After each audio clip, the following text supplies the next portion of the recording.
salamat sa buhi nga Dios. Kalaygon ang ngalan sa Ginoo, himaya ug dungog kaniya lamang. Hallelujah. Aton pod pasalamatan ng Dios labaw sa tanan sa aton invitation sa grupo nila ni Mayor Alex. Lapakan naton ang Ginoo.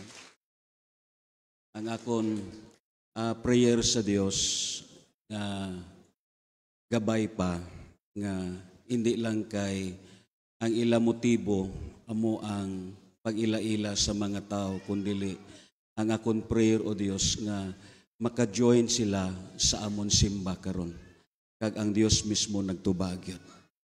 Kay parehas akon as being a ministers sa sini nga dapit. Before ko magpili sa usa ka kandidato, nangamuyo ko kadayon, nagapangayo ko sign sa Dios. Kadayon, ang akon sign, may mga kalabutan kini sa espiritual nga butang. Kadayon, ang Dios among nasayod sa tanan.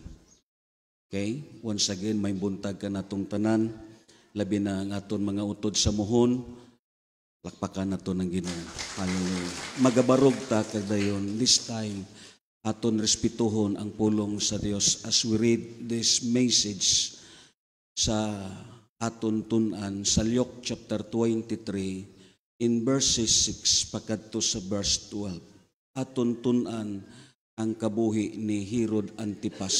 Ako nagtuo aton karon communion because ang aton communion is first Sunday pero tungod sa kasal ato na extend as second Sunday. So before ta magpartik sa Holy Eucharist, aton tun-an ang pulong sa Dios. Kag usa diri sa tun-an naton si Herod Antipas. Si Herod Antipas, they are what met Jesus personally.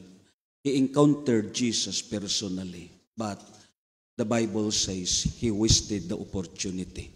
May mga tao nga hindi lang parehas kang Herod Antipas, kundi may mga tao pod nga ang iya kabuhi na miss niya ang pinakaimportante nga oportunidad sa kabuhi niya, labi na ang spiritual nga mga butang. Ang Luke chapter 23 in verse 6 verse 6 to 12, sa pagkabati ni Pilato niini nangutana siya, taga Galilea ba kining tawhana? Og sa pagkasayod niya nga si Jesus gikan diay sa dapit nga gimanduan ni Herodes, gipadala niya si Jesus ngadto kang Herodes nga didto sa Jerusalem niadtong panahona. Nalipay pag-ayo si Herodes sa pagkakita niya kang Jesus kay nakabalita naman siya may tungod kaniya og dugay na siyang nagtinguha sa pagpakikita kaniya. Nangandoy usab siyang mutanaw kang Jesus nga maghimog milagro.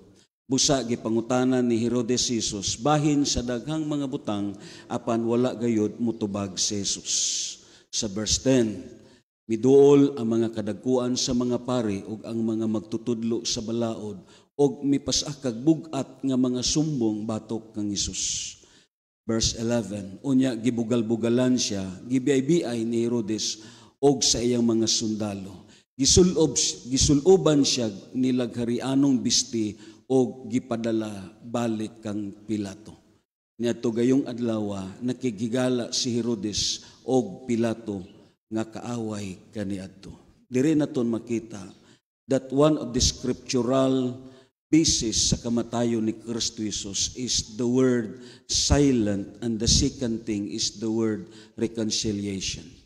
Aton iduko aton mga ulo. O Dios nga labing amanan, nagahampo kami kag nagahangyo sa imo nga sa sini nga kabuntagon ihatag nimo sa amon o Dios ang imo balaan nga Espiritu Santo. Anoint us, the anointing of wisdom, knowledge, and understanding, O Lord, ibubo sa amon tanan. And let the power of the Holy Spirit, Lord, mag-intervenir sa amon tanan. Just open the floodgates of heaven and release even the power of the anointing. in the mighty name of Jesus Christ. Ang imupulong Ginoo buhi og gamhanan og hait kini sa espada nga duay sulab. Kag nagatuo kami nga ang pulong nimo dili kini mubalik nga kawang Ginoo Dios, kundi buhaton kini ang imo katuyuan. Sa ngalan ni Kristo Jesus kitang tanan magaingon. Amen kag amen. Magalingkod ta tanan, and this time i-intune naton ang aton hunahuna og ang aton kasing-kasing sa pagpaminaw sa pulong sa Dios. Ang Luke sa chapter 23, kung lantaw naton kini nga passage, ang characters nga gihisgutan sa sini nga chapters. Ang mga tao nga na-involve according sa gibasa naton. Una, makita naton diri ang mga magtutudlo sa balaod. O kini sila nga mga tao, they are what considered belong to the legislative group of people. Ini nga gitawag mga tao, in English, gitawag ni sila nga mga scribes or scriba. Ini nga mga tao, amon ni sila ang gahimo sa mga balaod, kag this time, sila pod nga mga tao ang nagapakanaog sa husto nga gitawag balaod sa ilang nga panahon. Ini sila, they are what considered as scribes or teachers of the law. And then the second characters nga makita naton sa Luke sa chapter 23, ang mga religious group nga mga tao as considered sa chief priests nga mao si Anas ug si Caiphas. Kadayon, ikatatlo, makita naton ang gitawag characters aton gibasa, ang mga close bodyguard ni Herod Antipas, which is ang mga gitawag sundalo. Ini nga mga tao, they are what closing bodyguard of Herod Antipas. Kadayon, isa sila nga gisgutan sa gibasa naton sa Luke sa chapter 23, og usa sila sa mga nagyaga-yaga pod kang Kristo Jesus. And then, ang Biblia naghambal ang ikaapat nga mga katawhan nga makita naton diri, which is Pontius Pilate and then Herod Antipas. Ang Biblia naghambal, these people, it is what seated with high authorities belongs in the politics. Kung lantaw naton, ini nga mga grupo nga mga tao as grupo sa religious group, grupo sa legislative, grupo sa mga military nga grupo, and then at the same time, grupo sa gitawag mga politics nga klase sa mga tao, nag-combine sila para kang Kristo Jesus. But you know, brothers and sisters, like sa kay Poncio Pilato, sa dira nga si Kristo Jesus iya giimbestigar tungod sa sumbong. Si Poncio Pilato nagsulti kaniya, wala ka ba masayod nga may gahom ako sa pagbuhi kanimo? Giingnan niya si Kristo Jesus. Pero si Kristo Jesus mitubag sa iya, daan ka masayod, ang gahom nga naa kanimo dili imo kundi hinatag sa Dios. According pa sa John in chapter 19, verse 10 to 11. And you know, brothers and sisters, this Pontius Pilate and Herod Antipas, they are what under by his divine providence. Diri naton makita nga ini sila nga duwa i-considered as blind, mga buta sila sa plano kag katuyuan sa Dios. Because I believe ang Ginoo may mga ginagamit siya nga instrumento aron nga ma-fulfilled ang iyang nga plano. According pa sa Acts sa chapter 4 verse 27 to 28, kay sa pagkatinuod niining maong syudad si Herodes og si Poncio Pilato nakigiusa sa mga dili Hudyo og sa mga taga-Israel batok kang Hesus, ang balaan mong sulugoon nga imong gidihugan. In verse 28, apan pinaagi niini, ilang gibuhat ang tanan nga imo nang gitakda nga mahitabo. Meaning this Pontius Pilate and Herod Antipas, they are what under by his divine providence. Yes, may mga malain nga nahitabo sa kabuhi sa tao, parehas sa aton, may mga hindi maayo nga mga nahitabo sa aton. But you know, everything, it is what a guidance by His divine providence. Pero, ang kaluluoy lang si Pilato kag si Herodes tungod, why sila kahibalo nga ang ila kabuhi instrumento sa kaaway. Kung lang taon na ton, ini nga passage. agud nga masabtan naton sa Matthew chapter 2, kay shadow kagitawag confused kayo because the Bible says, pagbasa naton dito sa Biblia, ang Herodes nga gihisgutan sa Matthew chapter 2 sa panahon nga pagkatao ni Kristo Jesus, namatay na siya. And this time, may Herodes na pod nga mabasa naton. Kadayon pag-abot na po dito sa libro sa binuhatan, may Herodes na pod nga aton mabasa. Kadayon pag-abot na dito sa last chapter sa Acts, may Herodes gapon nga mabasa naton. Ang Matthew chapter 2, kung lang taon naton ang Biblia, this King Herod, or what we called Herod the Great, sa panahon nga si Jesus na tao, may tatlo ni siya kaanak. Kag ining tulo niya kaanak, anak ni niya sa lain-lain niya nga asawa. Kag usa dire imo makita si Mariane, kag usa dire imo makita sa gihisgutan si Cleopatra of Jerusalem. Ang una niya nga bata amo si Herod Archelaus. Si Herod Archelaus, kung lang taon na ton, ang iyang usa sa mga bata ni Herod the King, sa pagkapatay niya, kay gidivide niya ang iyang kingdom sa tulo niya kabata. Kag si Herod Archelaus, usa sini nga anak niya ang nag-ruled sa Judea. Kadayon, the second son of Herod the King, si Herod Philip. Si Herod Philip, amo ang nag-ruled sa region of North sa Galilee. Kag ini siya, amo ni ang bana ni Herodias. Nga mabasa naton dito sa panahon nga nag-birthday si Herod Antipas.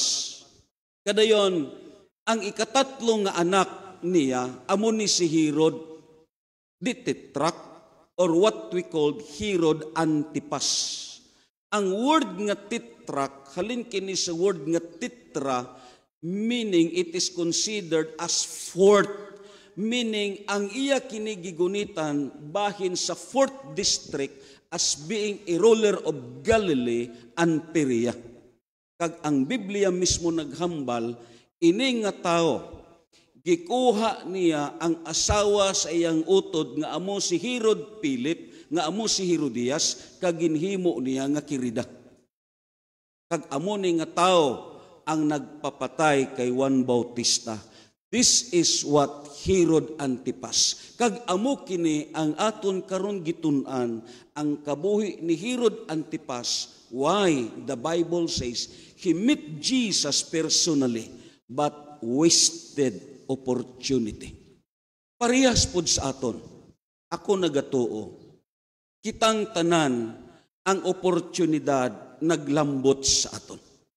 Mintras ang tao may kinabuhi pa, mintras ang tao may kusog pa siya, ang oportunidad nagpabilin sa iya. Ingon pa ni Solomon, ang leyon nga patay, mas maayo pa ang iro nga buhi. Meaning, mintras dunay kinabuhi ang tao, ang oportunidad nagpabilin sa iya. And I believe, not only kang Herod Antipas, kundi sa aton tanan, ang Diyos nagtuyok sa oportunidad para sa aton. Inay mo katapad, ang oportunidad anaa sa imo kabuhi.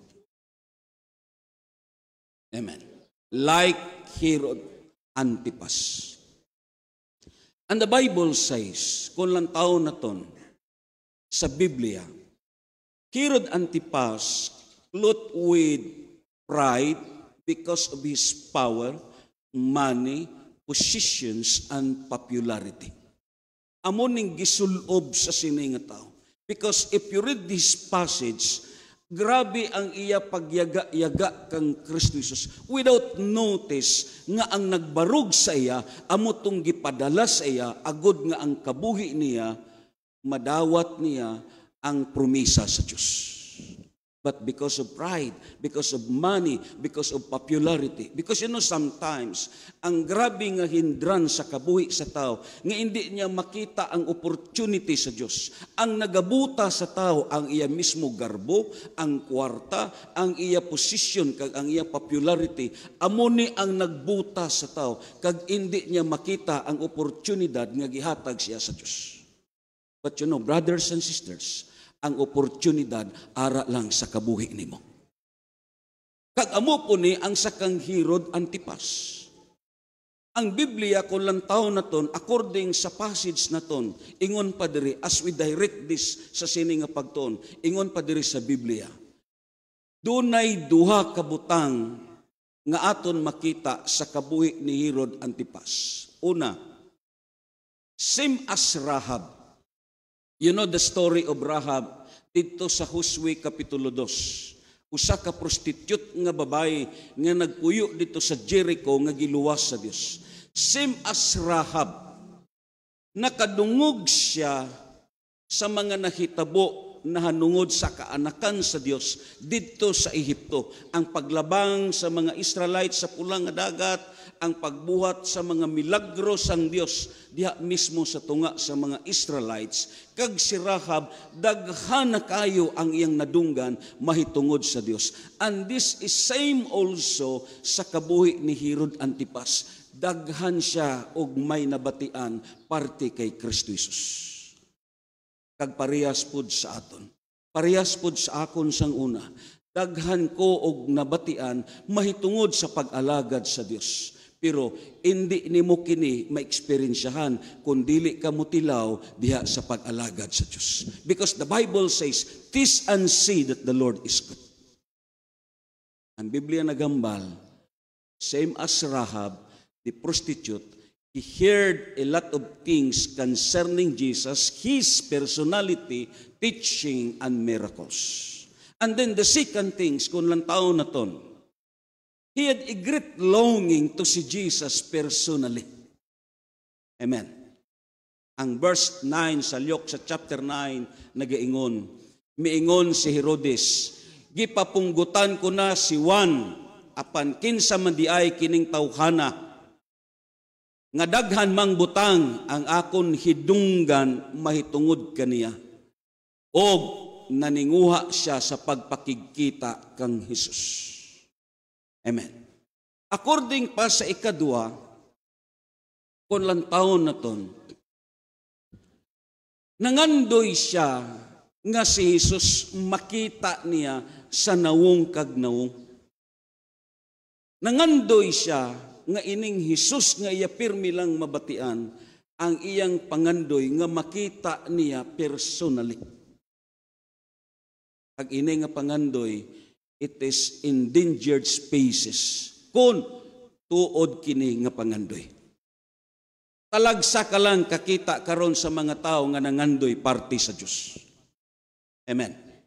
Ang kasagaran karon gipangandoy sa tao, paano siya magdako sa sini nga gitawag kalibutan. Meaning, ang akon punto, dili kay magtambok siya, kundi ang iyang handom na hanungod lang sa iyang kaugalingon. And this is what endangered species o sa katao, kung ang iya panganduyon amo ang Dios, kung insakto ang gipangandoy niya.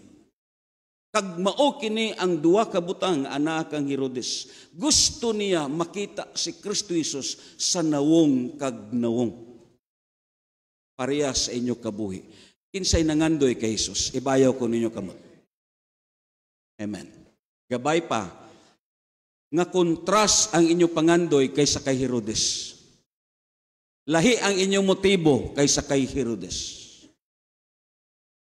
Ang pulong sa Dios, kung lang taon na ton, as we direct this message, ingon pa sa Biblia, ini nga desire niya, wow, this time, the blessings, the unexpected blessings came to Herod Antipas. Ang Ginoo nakahibalo siya sa imong desire. Amen. Parehas sa aton, upod sa aton mga bisita, God knows even secret motives in our hearts. He knows everything tungod kay ang Dios makagagahom nga Dios. And right now, this time, spiritual blessings came to Herod Antipas. Ingon pa sa Biblia, he was granted by his desire to meet Jesus personally. What a wonderful and a greatest blessings nga nadawat ni Herod Antipas. Kay para sa akon, ambot lang sa inyo, para sa akon, wala na'y pinakamatahom nga panalangin nga madawat sa usa ka tawo, kundili nalambot niya ang presensya sa Diyos. Si Thomas Aquinas, one of usa sa mga tao nga gi-considered as church fathers, ang Dios nahamuot siya kabuhi. One time sa naghigda si Thomas, ang Dios nakigsulti siya ka nag-ingon, Thomas, nahimuot ko sa imong gibuhat tungod sa mga books gi imong gisulat, daghan sa mga tao ang nakakabig og mga pagano nga nag-alagad tungod kanimo. Giingnan sa Dios, now Thomas, ask and I will give you. Si Thomas mingon, Lord, ang akon pangayoon dili material nga panalangin. Ang akon handom Ginoo, bastante na ang imong presensya nga ari sa ako. Amen. Kagamoning pinaka-the best nga blessings nga madawat sa usa ka tawo. Si Moses giingnan sa Dios, lakaw dito sa yuta nga saad, ang tanan nga mga pagpakamaayo at tuwa na dito, busa lakaw nga upod sa sinay mga katawhan, panag-iyahan ninyo ang yuta nga akong gipromisa sa inyo. Ang Dios nag-ingon, apan dili ako mukuyog kaninyo, pero ayaw kabalaka, kay ang akon anghel magauna og magaulahi kaninyo, panglakaw na kamo. But Moses replied to the Lord and said, Ginoo, kung dili ka malang mukuyog ka na mo, ayaw na lang kami pagpaadtua dito sa yuta nga saad. Kay para ka na mo, hindi importante ang yuta nga saad. Ang importante para sa amon, ikaw ang Dios nga amon gialagar. And you know, brothers and sisters, the best thing sa kabuhi sa Christianity, because sometimes people need us blessing, not a blessers. Ang gipangita sa tao ang blessings but not the blessers. Ang gipangita sa tao ang healing but not the healer. Ang gipangita sa tao ang provisions but not the provider.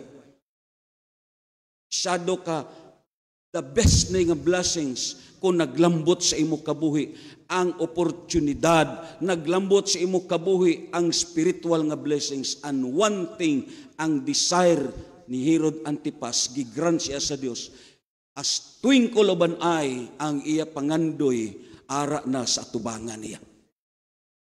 Amen. Amen. And someday, ining aton desire nga makita naton ang Dios sa katapusan, ihatag sa Dios sa aton. Amen.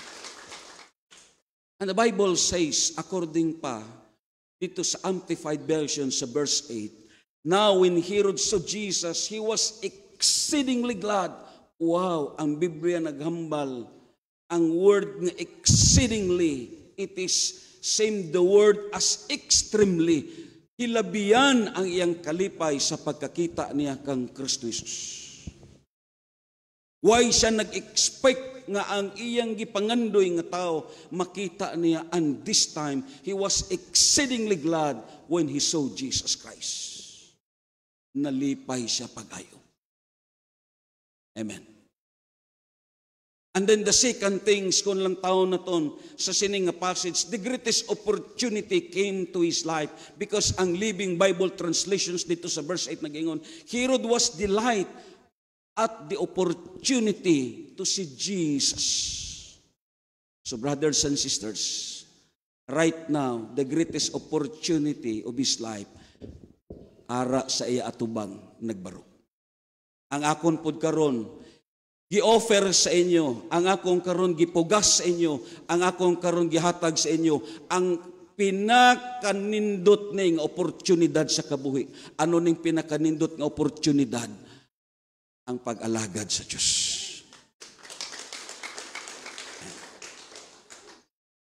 Balikon akon, ang root word sa opportunity means is high tide.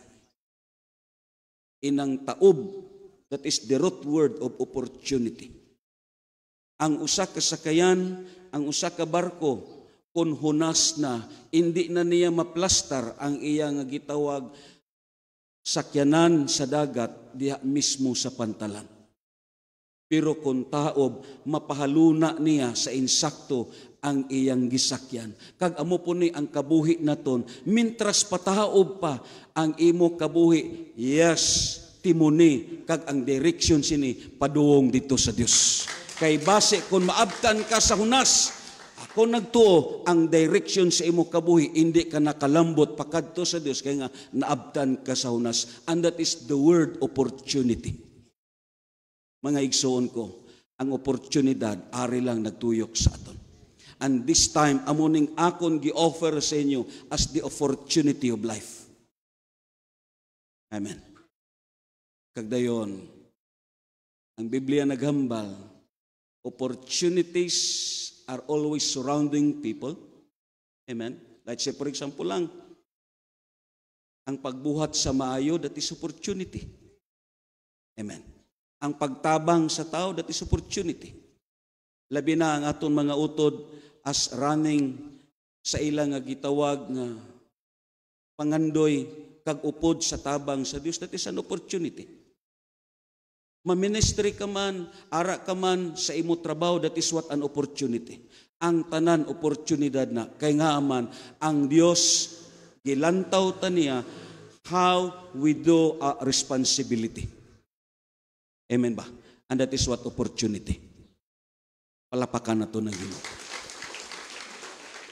Amo na nga, ang Biblia nagambal, ayaw ka mo pagtapol, paghimo sa maayo. Himua kini, tungod kay ang Dios naglantaw sa gibuhat nimo. That is opportunity. Amen. Because we are surrounded with opportunity.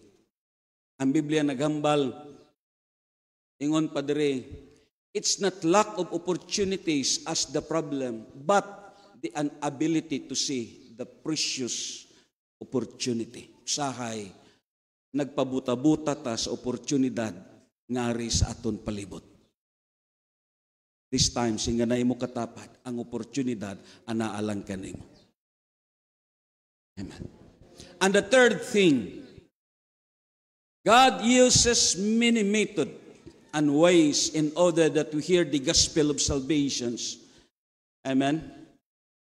Ang Ginoo, shadow siya ka maalam.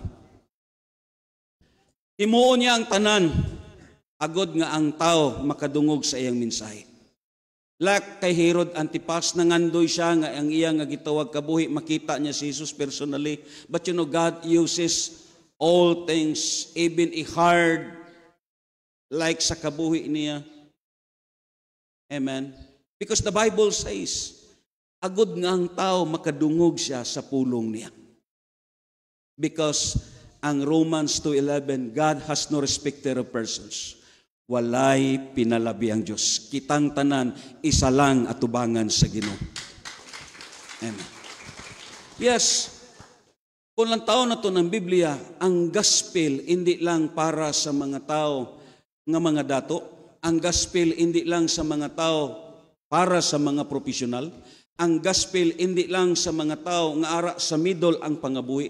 Labaw sa tanan ang gospel para pod sa mga tao nga ara sa kabus nga pangabuhi. Because you know, God has no respecter of persons. Anuman ang imong baruganan, anuman ang imong prinsipyo, anuman ang imong pagpati sa sini nga kalibutan, igsuon ko gipangga ka sa Dios.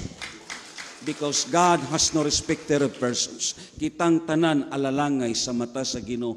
Kag mao kini ang naglambot didto sa kang Herod Antipas. Agod nga ang kabuhi niya, iya madawat ang pinakanindot nga oportunidad nga naglambot siya kabuhi. But you know, sad to say, Ang Biblia naghambal, may 5 ka biblical nga kamatuoran the way Herod Antipas treat to Jesus. Makasusubo ang nahitabo. Amen. Gabay pa nga kontras sa aton kabuhi.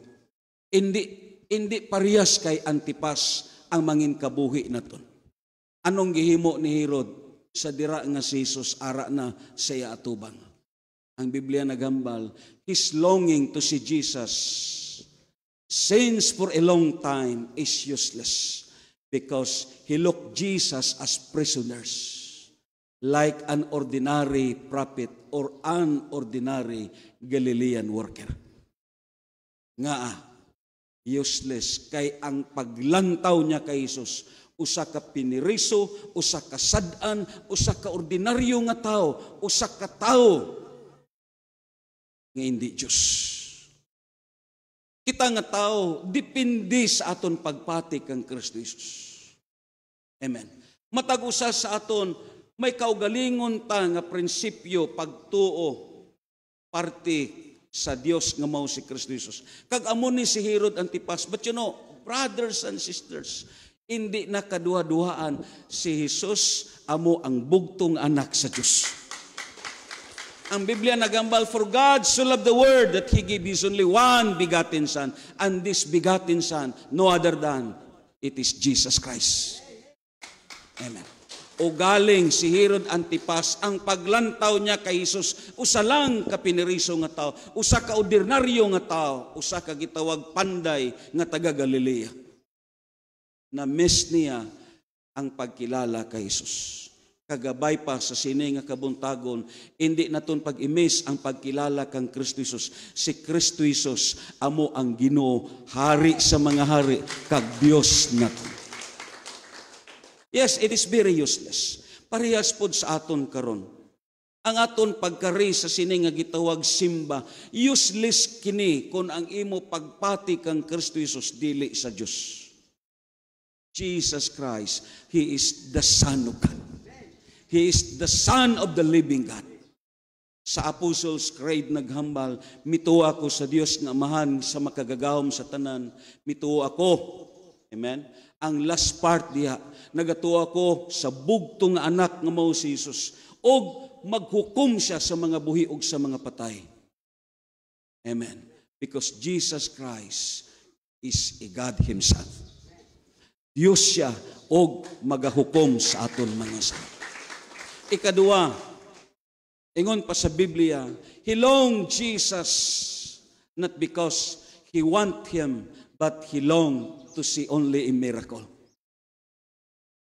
Iya gusto malantaw ang mga milagro nga gihimo ni Jesus. Hindi tungod kay gusto niya si Jesus, kundi ang iya lang gipangita ang milagro nga lantawon. Ang iya nabatian nga mga gihimo ni Jesus nga milagro, amo ang gusto niya nga i-witness nga ini nga tao milagroso. Amo nang pinakamakasusubo because, you know, brothers and sisters, kung lantawon naton ang notes naton, the word miracle sa Griego gitawag kinig Simeon, meaning he wanted a fruit, evidence. Amo ning gipangita niya. Hindi siya gusto nga waay milagro nga may tabo. Kag amo ning reason nga way siya nagpati kang Kristo Jesus tungod kay waay milagro nga may gihimo si Kristo Jesus. Amo nang according pa sa notes naton, ingon pa diri sa sumpay kun lang taon naton. Yes, of course, ingon pa diri niya, faith that is based on miracles or evidence is not saving faith, because sinners are not saved by believing miracles, but they are saving by believing Jesus. Ang kaluwasan, hindi ni kay sa pagpati sa mga milagro, ang kaluwasan ara sa pagtuo kang Kristo Jesus. Kag para sa akon, ang tuod nga milagro, hindi inang tao nga naayo sa kanser, inang tao nga naayo halin sa diabetes, ang tuo nga milagro, inang tao nga nakambyo sa iya pagkamakasasala. Sang una, babayidor siya, pero sa dira nga ang Dios naglambot sa iya, na-transform ang iyang kabuhi. Sang una, hindi siya mapuslan, pero sa naglambot ang Dios sa iya kabuhi, gibag-o sa Dios, kag na-transform siya, amo ng tuod nga milagro. Ang pagbag-o sang tao. Singa na mo katapat, gimilagruan ka sa Dios tungod kay giusab ka sa Ginoo. And the third thing, Herod regarded Jesus as a joke. He refused to take Jesus seriously.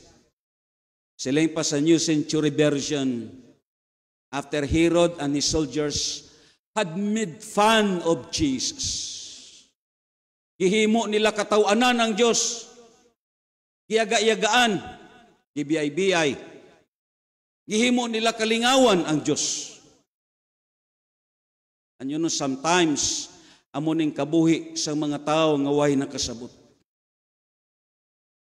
Baliko na kon, sa una ko nga convert dito sa Cadiz, nag-prayer meeting kami. Sa diha, nga nag-welcome, nagkamustahanay, may mga tagapataw nga diha nag-abang sa amon gitiguman. Nagkamusta sila nga daw medyo yaga-yaga og binastos sa mga babae nga kuyog namo. Ila gibinastusan, perteng ilang pangatawa, tungod kay ang amon mga alawiton kag kanta, perteng yun nilang pangatawa. Kay usahay ini mga taong ignorante, way sila kahibalo pero kusog kayo magyaga-yaga. Nakita gyud nakon sa akong duwa ka mata. Wala pa gani mas 5 minutos. Igo lang nagtalikod ang mga tao nga nagsigi pangatawa. Pagkataod-taod nanyagit na kay natumba mismo diya silang atubangan. Gilayungan kagida dito sa laing-in. Diretso insigida. Pag-agi sa tunga namon, nagbuwa na ang baba. Kadayon, ang nagbitbit padong sa laing-in, nagbalik kag nag-ingon, namatay na.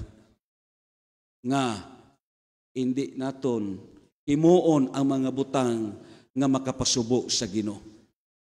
Amen. Ang pag-alagad sa Dios seryosohon naton. Labi na sa mga batanon, you must be serious in serving God. Since I convert at the age of 18, nag-eskwela kog pastoral sa Bacolod until such now, nakita na kon nga ang Ginoo way nagkulang sa akon kabuhi. Amen. Pero ang Biblia naghambal sa nakita ni Herod Antipas si Jesus, gihimo nilang katawanan. Amuning sistema karon, silang panisos, alaot kamo nga nagkatawa karon kay sa katapusan kamo na pod ang manghilak. Pero bulahan kamo nga nagsubo kay sa katapusan lipayon kamo sa Dios.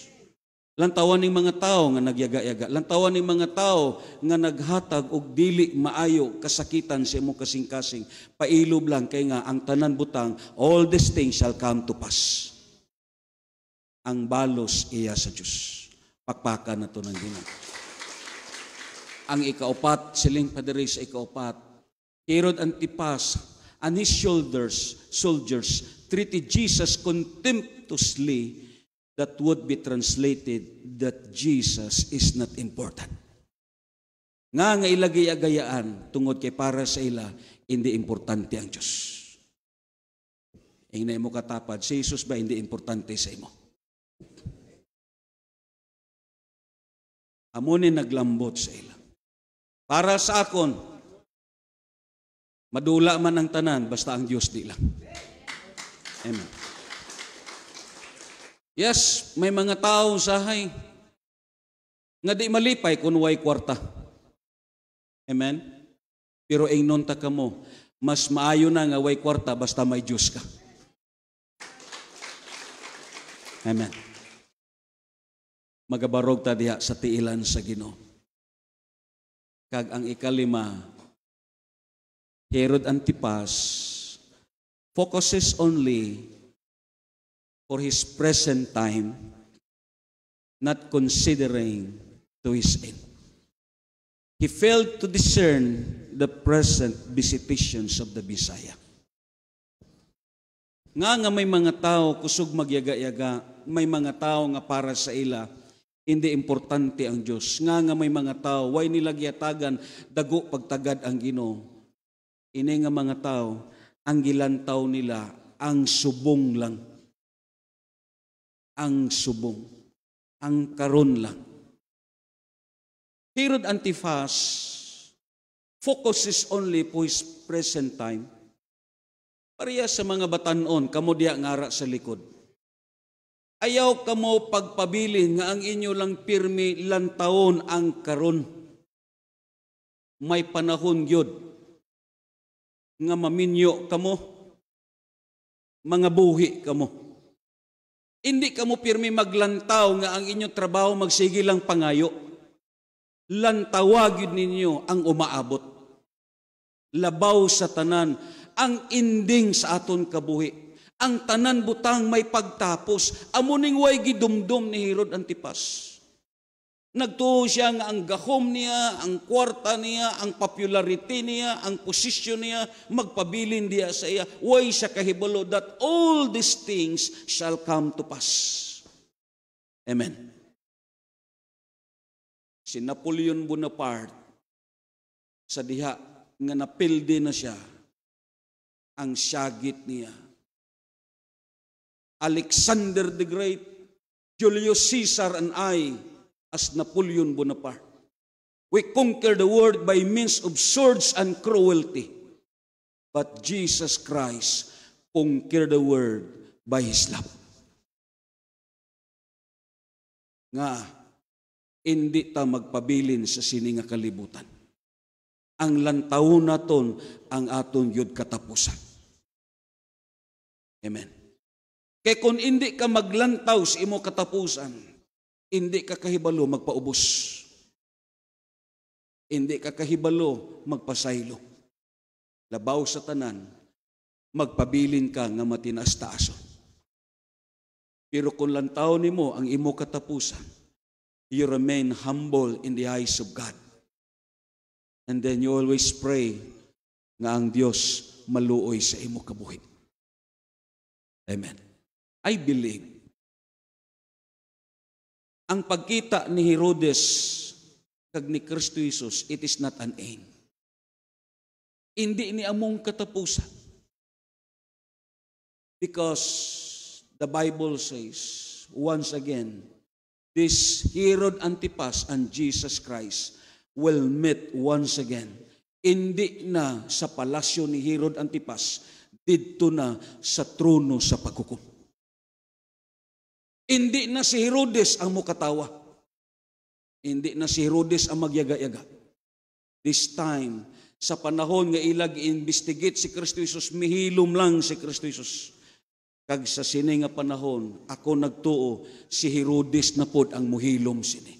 Because life on earth, it is sowing and reaping. Kung ano ang imo gitanom, imo po ni anihon. Nagpanggas, nagtanom si Herodes hindi maayo, kag anihon niya ni sa hindi maayo.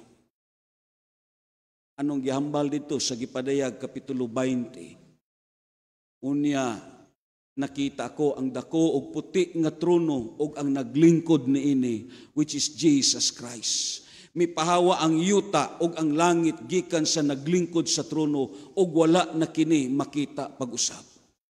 Verse 12, nakita ko ang mga patay. Inila og dili inila, which is mga bantugan nga mga tao, mga heroes, mga bayani, the emperors, the presidents, the governors, mga tao ni nga may papel sa kalibutan, initanan magbarog diha sa trono sa Dios. Amo na nga, I believe this Herod Antipas and Jesus Christ once again they met each other. Pero hindi na si Herodes amo ang mag-judge. Si Jesus among maghukom sa iya. Ingon pa sa Biblia, nakita ko ang mga patay inila og dili nila nga nagbarog atubangan sa trono, gibukhad ang mga libro og may lain pagayong librong gibukhad. Nga mao ang libro sa kinabuhi. Gihukman ang mga patay, sumala sa ilang binuhatan nga nahisulat sa mga libro. Unya ang kadagatan, ang kamatayon ug ang hadis, mitugyan sa mga patay nga diha kanila o gihukman silang tanan, sumala sa ilang binuhatan. Verse 15, verse 14, unya gitambog ang kamatayon, ang hadis ngadto sa linaw nga kalayo, kining linaw nga kalayo maong ikaduha nga kamatayon, ang tanang tao nga walay ngalan diha sa libro sa kinabuhi itambog ngadto sa linaw nga kalayo. And this time, siling pa sa Biblia, Herod Antipas will stand guilty and with great remorse and repentance. But it's too late. Ulahin ang tanan. Hindi maayo nga magsagit ka sa katapusan kung mabalik pa lang. Brothers and sisters, today is the day of opportunity.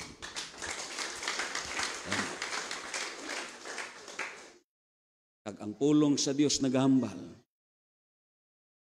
The time Herod Antipas will be forced to worship and to bow his knee to Jesus as Judge, Kings of Kings and Lord of Lords.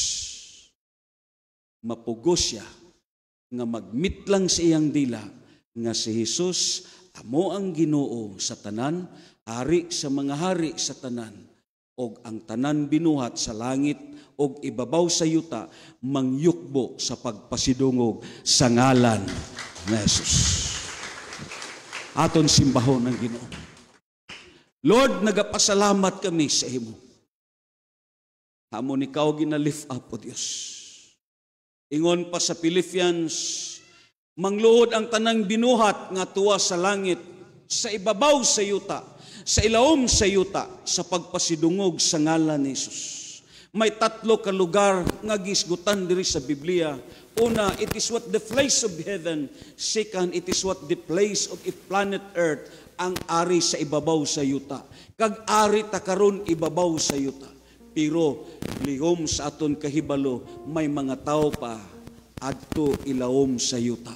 Kag ang ilawom sa yuta, amo ni ang impierno nga nagasyagit sa kasakitan, kag mga pag-agulol sa ilang kinabuhi. Someday, no choice sila. Kung hindi nila simbahon si Jesus, sang buhi pa sila, panahon kung adto na sila sa impierno, musyagit sila sa pagpakiluoy kang Kristo Jesus. Amo na nga kita, mintras buhi pa, ang kasulatan nagaingon, simbaha si Jesus, ludhi si Jesus, kay si Jesus, anong gihambal sa verse 11, siling pa dito niya, kulang taon na to, o ang tanan, magsangyaw nga si Jesucristo, mao ang Ginoo, alang sa himaya, sa Diyos nga mahan. Simbahon na to sa Jesus. Lord, salamat sa imo mga pulong, Ginoo. Hallelujah. Thank you, Jesus. Yes, Lord, maayo ikaw sa among kapuyo. As we in this worship ka. Hallelujah.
Wala akong ibang itataas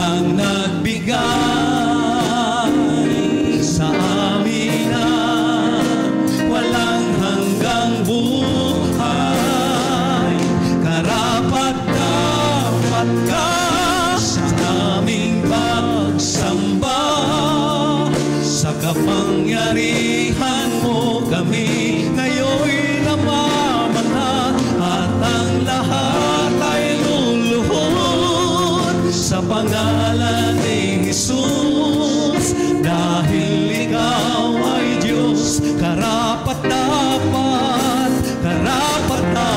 ka na maging Panginoon sa lahat ng panahon.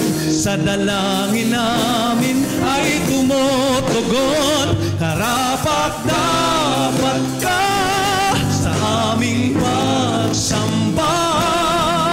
Sa kapangyarihan mo kami ngayon namamangha, at ang lahat ay luluhod sa pangalan ni Jesus. Dahil ikaw ay Diyos, karapat-dapat ka.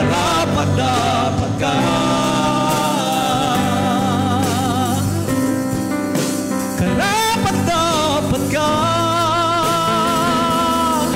Sa kapangyarihan mo kami ngayon namamangha, at ang lahat ay luluhod sa pangalan ni Jesus. Dahil ikaw ay Diyos, karapat-dapat ka.